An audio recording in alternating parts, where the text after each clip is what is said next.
I was 32 years old when I finally understood exactly where I stood in my family. My name is Lyra Ravik. For most of my life I believed that being a daughter meant something special. I thought my family would always care about me, protect me, and include me. But on that morning I learned that I had been mistaken. I had been called to a polished, shiny meeting room in Boston. The kind of room that smells like new wood and leather and has big windows letting sunlight in. I felt nervous, but I didn't know why at first. My parents had summoned me, but the way they said it made me feel small, like I was just another person in the room rather than their daughter. The family lawyer was already there, sitting behind a heavy, polished desk with a folder open in front of him. It was as if I had wandered into the wrong place. They said this meeting was about the reading of a living will. I didn't understand all the words, but I knew it had something to do with decisions about the future and money. That should have been normal, a family event. But the room felt heavy, like there was a storm waiting to break. My parents barely looked at me. They didn't smile. They didn't try to make me feel included. But before I continue, hit the subscribe button and tell me where you watching this from, and what time of day is it. Before I even sat down, the lawyer slid a check across the table. I glanced at it. $12 million. But it wasn't mine. My brothers already had theirs printed, signed, and celebrated. I felt like I wasn't even there. Then came the words that cut deeper than anything else. Lyra, you're capable enough. You can go earn your own, my parents said. No apology. No hesitation. Just those words, like a door closing in my face.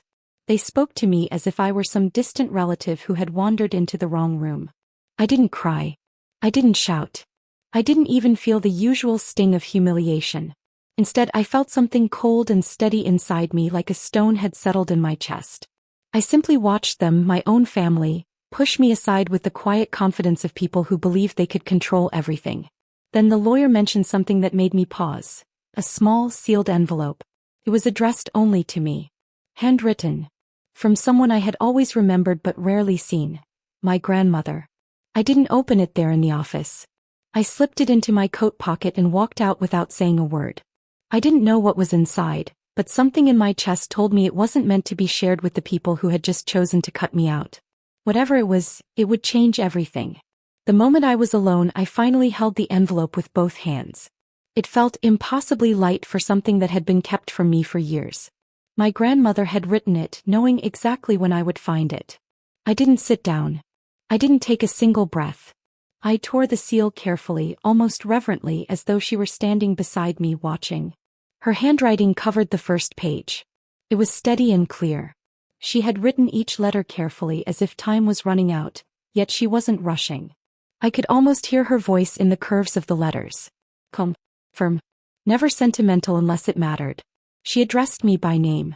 But it wasn't the kind of affectionate tone I had expected. It was deeper, stronger. It was recognition, the kind that sees someone clearly when no one else does. She told me that she had been watching more closely than I knew. She had seen the way love and attention were uneven in our family. She had seen how certain loyalties became stronger while others quietly disappeared. She had watched the competition disguised as tradition, the favoritism hidden behind polite smiles. She had seen how my future had been assumed for me, as if my place had been decided before I could ever question it. And then came a truth I never imagined. My grandmother had owned far more than anyone had guessed. Hundreds of millions of dollars hidden in trusts and accounts that no one had checked. Shares that had never been mentioned to my parents. Entire sections of the family fortune that everyone assumed was harmless because of her age. They underestimated her. They underestimated me.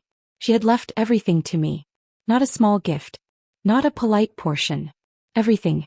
The properties, the accounts, the foundations, and the controlling interest in the hotel empire that my parents thought they dominated. She explained it clearly with numbers and details. 65%. Enough to override every vote, every argument, every attempt to push me aside. But it wasn't just a gift. It came with a condition. Within 30 days of her death anniversary, I had to make the inheritance public. Every asset, every account, every document. If I failed, it would all go to charity. Not a single penny would go to my family. I read that line over and over. 30 days. A countdown attached to a fortune that could easily crush the people who had spent years trying to make me feel invisible. But strangely, I didn't feel fear or panic. I felt calm. My grandmother didn't want me to hide. She wanted me to choose. She wanted me to decide who deserved the truth. The letter continued with careful instructions. She had prepared accounts and a legal team who would respond only to me, not to my parents, not to anyone else. She had built an invisible shield around me before I even knew I needed it. She understood that I would discover my strength only when pushed into a corner. I folded the letter slowly. Not because I doubted it, but because certainty was overwhelming. I felt something shift inside me, not like a sudden revelation, but like a door opening after years of pressure. Hours earlier, my parents had dismissed me with the confidence of people who believed the world worked in their favor. They thought I would accept it, maybe cry quietly and move on with the scraps of independence they thought I could have. They had no idea how drastically the balance had changed with one envelope. I didn't feel grateful. Gratitude felt too gentle for what my grandmother had done. What I felt was clarity. Pure, clear, unclouded clarity. The kind that cuts through every illusion someone has forced on you. The 30-day clock had already started. For the first time in my life, I wasn't trying to keep up with my family. I wasn't trying to earn a place in their eyes. I was preparing to claim what had always been denied to me and to expose exactly what they had hoped to hide. The days that followed were precise and deliberate. Each one sharpened the path my grandmother had drawn for me. I felt no rush, but I moved with purpose. I told no one where I was or what I was planning. Silence became my strategy and being alone became my safe space. I studied every document she had left. Not skimming, not looking quickly, but reading with care and focus. Page after page revealed a truth my family never suspected. They thought they had power, but they were living in a world my grandmother controlled. They borrowed it, they didn't own it. And now the debt had come due. There was a small file she had marked with a single date. At first, I didn't understand its importance. But when I opened it, I found the official papers naming the successor to her controlling shares. My name was signed, notarized, and sealed. She had never trusted my parents with control, not for a single day. And she had been right. Once I understood the full scope of what I held, the next step became clear. It wasn't revenge. It was true. It was the exposure of the foundation my family thought was untouchable. I called the legal team my grandmother had set up, the team that would only answer to me. They confirmed they were ready. For the first time, I felt a flicker of satisfaction. Not joy, not triumph, but alignment. Everything was finally in its place. 3 weeks later, I scheduled a formal gathering at the corporate headquarters. I called it an executive announcement.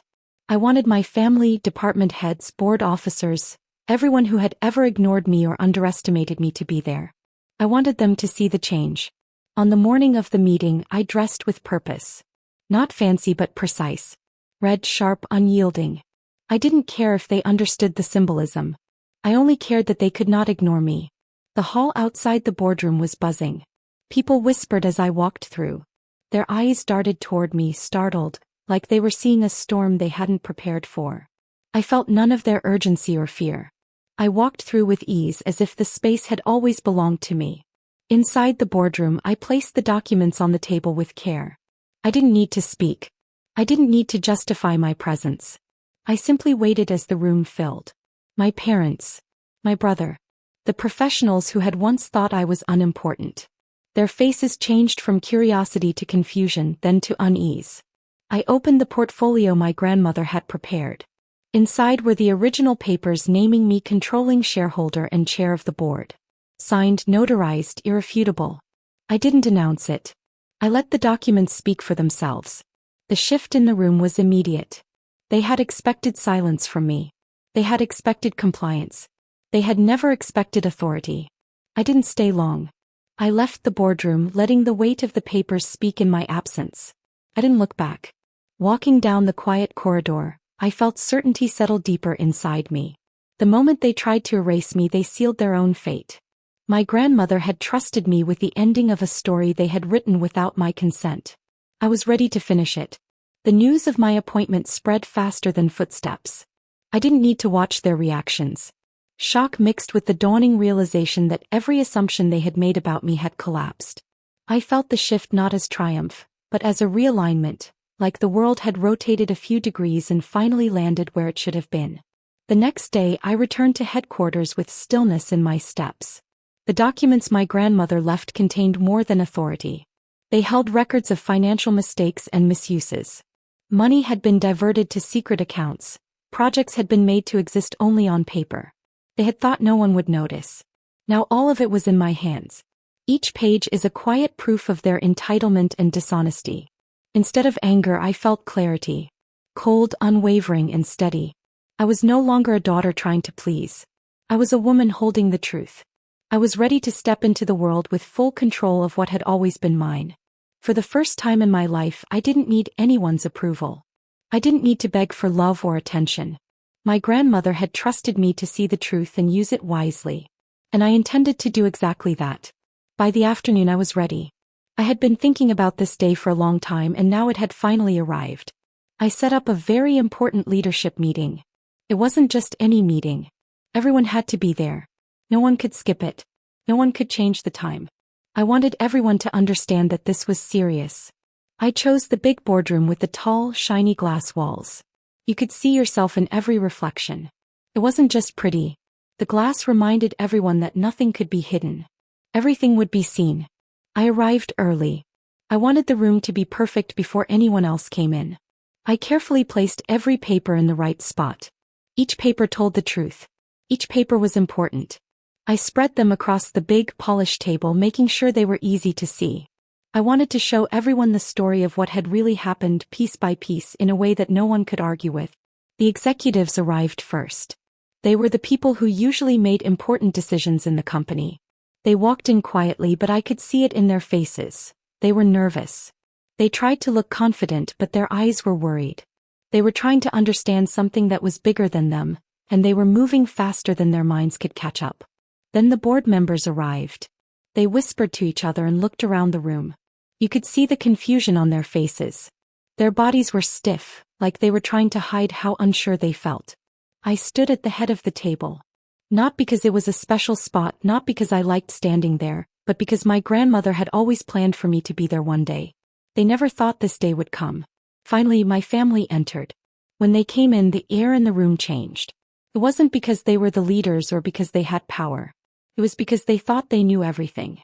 They expected me to explain things, maybe to negotiate, maybe to make them feel better. But I didn't say a single word. I just pushed the folders toward them. Each folder contained papers that showed things they thought were hidden. Things they thought no one could see. As they looked at the papers, it was like watching a strong building crack and crumble. There were no yelling matches. There were no arguments. Just slow, quiet understanding. They realized that the papers were true. I placed the last set of folders in front of them. These ones were even bigger, even more important. They showed exactly how badly they had managed things. It wasn't just a mistake. They had done it on purpose over many years. And there was proof. They finally understood that they weren't untouchable anymore. They were just people who had to answer for what they did. The room was completely quiet. It wasn't an ordinary quiet. It was the kind of quiet that felt heavy, full of importance. It said more than any shouting or arguing ever could. I let the silence stretch. I wanted them to feel it. I didn't want revenge. I didn't want anger. I didn't want to make a scene. I just wanted the truth to be seen. When I gathered the remaining papers, I felt something shift inside me. It wasn't lighter. It wasn't heavier. It was just done. I had given them the truth, and now they had to deal with it. I left the room before they could say anything. I didn't need to hear excuses or arguments. The truth was already louder than anything they could say. As I walked down the long hallway, I felt calm. I could see the path ahead clearly. What happened next wouldn't be a reaction. It would be a plan. My grandmother had trusted me to finish the work she started. She had trusted me to take care of our family's legacy. And I wasn't going to stop halfway. For the first time, the story of our family wasn't being written by people who thought they deserved everything. It was being written by me. The change began quietly. You couldn't see it, but it was happening. It didn't feel like peace. It felt like preparation. I could feel it in small ways. Messages were slower. People didn't send updates as usual. People avoided eye contact. Departments that had once been predictable were acting nervous. They were careful. They were watching. They were waiting. Something was happening behind closed doors, and everyone felt it. I knew my family would fight back. People who have power don't give it up easily. My family had spent decades believing the empire was theirs. Losing control without warning would not be something they accepted quietly. Their pride was too big. Their idea of themselves was too perfect. They would fight not because it was fair but to protect the story they told themselves about who they were. The first attack came through the news. It wasn't quiet. It wasn't clever. Articles appeared almost instantly. They all said the same thing. I had tricked my grandmother. I had forced her to give me her things. My rise to leadership was a betrayal, not a natural transition. Anonymous sources made up stories about me. People who barely knew me were pretending to be experts. They wanted to make the world believe I was bad. Then came rumors about my personal life. Some people said I had a secret connection with one of my grandmother's lawyers. Some said my success wasn't real. They said I used tricks instead of working hard. None of this surprised me. I had expected lies. When people lose control of the truth, they make their own version. What did surprise me was how fast it happened. Someone had prepared for this moment long before I even stepped forward. Investors called worried. Partners requested emergency meetings. Departments acted scared. They were afraid that being connected to me might hurt their future. It was all a plan to make me look weak. My family believed reputation controlled influence. They thought I would panic, make a mistake, and give them a chance to attack. They thought I was still the same person who let others make decisions for me. They were wrong. My grandmother didn't just give me authority. She gave me the truth. Truth that was written down, signed, and protected by law. Truth that could not be ignored. While my family spread lies, I prepared my response. Not a fight. Not a denial. Just the truth shown clearly for everyone to see. When I announced a public briefing, the reaction was immediate. Journalists scrambled to get a spot. Analysts guessed I would fail. Executives waited nervously. Everyone wondered what I would do. The room filled with people hours before I arrived. They waited, scared and curious. I stepped onto the platform calmly. I didn't yell. I didn't make a scene. I simply showed the evidence. Every unauthorized transfer. Every wrong decision. Every secret action over the last 10 years. I showed numbers, timelines, signatures, memos. The truth was clear, organized, and undeniable. The reaction was instant. The world changed its mind before my eyes. Journalists corrected their stories. Analysts admitted they were wrong. Investors trusted me more than ever. My family's plan to hurt me had backfired. They had ruined themselves, not me. For the first time I felt a quiet peace. Not happiness, not relief, just certainty. Their downfall came from truth, not anger. That night the city felt strange. The storm outside mirrored what was happening inside. I felt it before I saw it. Something big was coming. I spent the evening checking everything after the briefing. The public now saw my family not as important leaders but as people who had caused their own problems. Stories changed from blaming me to explaining their mistakes. Investors now trusted me completely. The change came from clarity, not cruelty. As I organized the last reports, I noticed movement outside. Someone was there where no one should be. The rain poured hard, hitting the windows. And beneath the sound of rain I could feel something else. Hesitation. Desperation. Someone realizing how far they had fallen. When I stepped outside, it was colder than usual. A figure waited at the edge of the property. He looked nothing like the proud person he had been. His clothes were soaked. His confidence was gone. His body told the story. He had reached a place where pride didn't matter. He didn't yell. He didn't fight. There was no anger left. Only collapse. He had finally realized that lies and power built on cheating fall apart when the truth comes. He held a folder, wet and bent. He gripped it tightly like it was all he had left. When he gave it to me, it wasn't a request. It wasn't a gift. It was surrender. Inside were papers, messages, and proof of a secret he thought I would never find. Proof of a hidden affair, lies, and betrayal. He hadn't made a mistake once. He had made a whole secret life. I looked through the pages. Calm came over me. Not shock, not sadness, just knowing I was right all along. People don't destroy relationships by accident. They do it on purpose, choosing themselves over others again and again. He stayed in the rain, waiting for me to react. But I didn't. His betrayal wasn't what changed me. It was just another sign of a family who thought they could do whatever they wanted. The storm raged around us, but the moment felt still. He wasn't asking for forgiveness. He wanted a pardon he didn't earn. But I wasn't going to give it. Some truths don't need to be softened. Some endings don't need comfort. For a long time we stood in the rain. The storm washed over him, but he didn't shield himself. He had reached the point where he could no longer hide from what he had done. He had finally realized that power built on lies can only last until the truth is seen. He had no more excuses. No more pride. Only surrender. And in that moment I understood something important. Real power doesn't come from forcing people to listen or obey. Real power comes from truth. From knowing what is right and showing it clearly. My family had tried to hold on to control. They had used lies and secrets and fear. But I had the truth, and the truth was stronger than anything they could throw at me. I walked away from him slowly, holding the folders I had collected. I felt calm. I didn't need to shout. I didn't need to argue. The truth had already been spoken. I could feel the city around me, the storm, the people all moving forward in a new way. The empire that my family had tried to protect for themselves was now in my hands. But not because I wanted power. Because I had the truth and I knew how to use it wisely. And that night, as the rain poured down and the wind howled, I understood that some endings are not loud or dramatic. Some endings are quiet. Some endings are calm. Some endings are full of truth.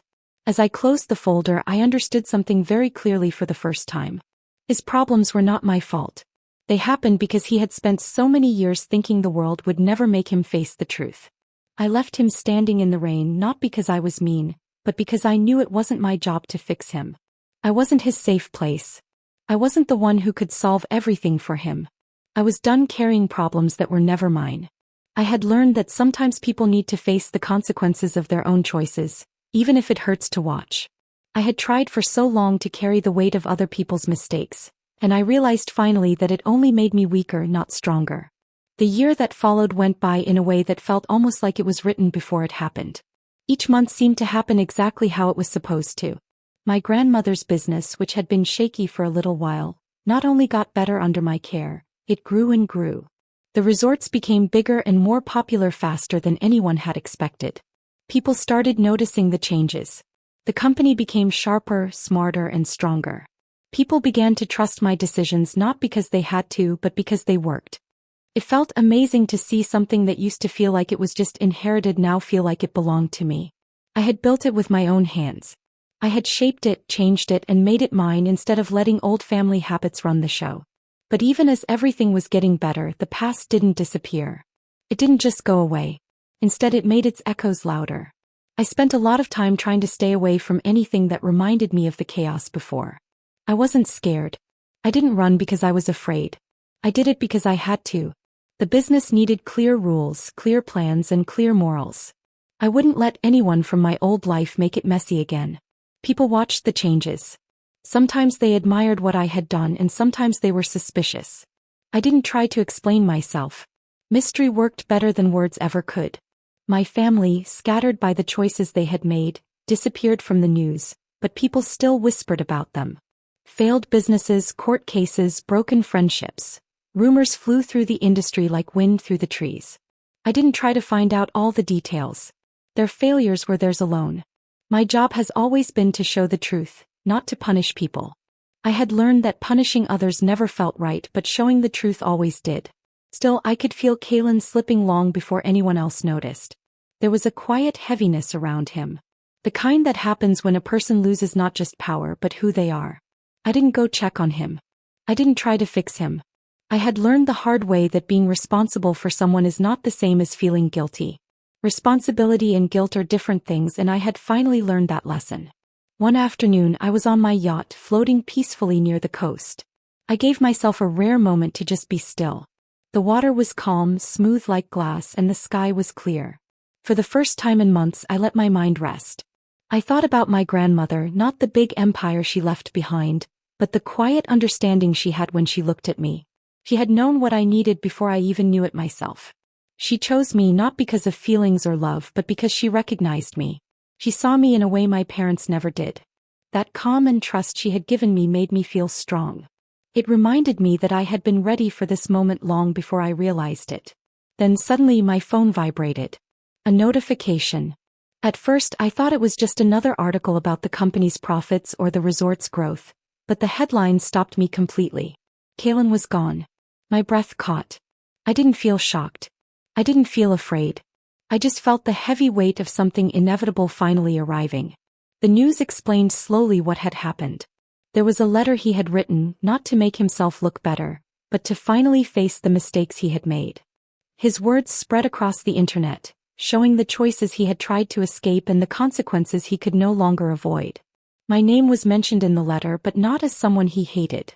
He wrote that he had hurt me in a way that could not be fixed, and he was finally admitting it. I didn't cry. I didn't feel happy or satisfied. I just felt distant. I knew it wasn't my responsibility to carry his pain. The comments below his post exploded like fireworks. Some said I was cruel and cold, that I had pushed him too far. Others said I was right, that making someone face the truth is not cruel, and that consequences don't become unfair just because they hurt. The world split into two sides, arguing about a story they didn't live.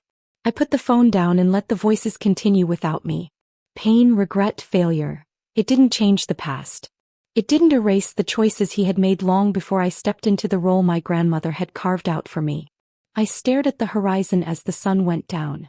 The waves didn't stop for sadness. The world kept moving, and so did I. Kalen's ending wasn't mine to carry. His downfall wasn't mine to stop. I had given him the truth. What he did with it was his own responsibility. As the sky turned dark blue and the stars began to appear, a single lesson became clear inside me. Power can change people, but truth shows who they really are. And sometimes, the hardest kind of justice is just letting people face the results of their choices themselves. I raised my glass, took a slow sip, and let the ocean wind blow away the last pieces of the past. I wasn't a destroyer. I wasn't a hero.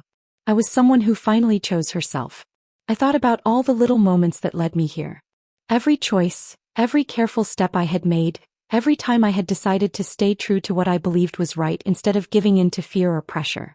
I remembered standing in the boardroom looking at the spreadsheets and plans, realizing that the empire I had inherited could be something new, something better. I remembered the long nights thinking about how to fix things, how to make the resorts better, how to make the company strong and respected. I remembered walking through the resorts, seeing the staff smile, the guests happy, the gardens blooming, and feeling that deep satisfaction that came from knowing I had helped create this. Even in the quiet moments, I could feel the difference. The difference between carrying the weight of someone else's choices and carrying the weight of my own. I could finally breathe. I could finally relax. I could finally look at the world and know that I had done my best and that it was enough. The sun had disappeared completely now, leaving only a sky full of stars. The water reflected them like tiny, sparkling mirrors. I sat quietly, feeling the calm settle around me. I felt no anger, no sadness, no guilt. I felt freedom. I felt the knowledge that I had finally chosen myself. And that was enough. I wasn't a savior. I wasn't a destroyer. I was a person who had learned that the hardest thing sometimes is to let go, to trust that people will face the consequences of their own choices, and to focus on what you can build with your own hands. And as the ocean wind brushed against my face, I smiled. I had done just that.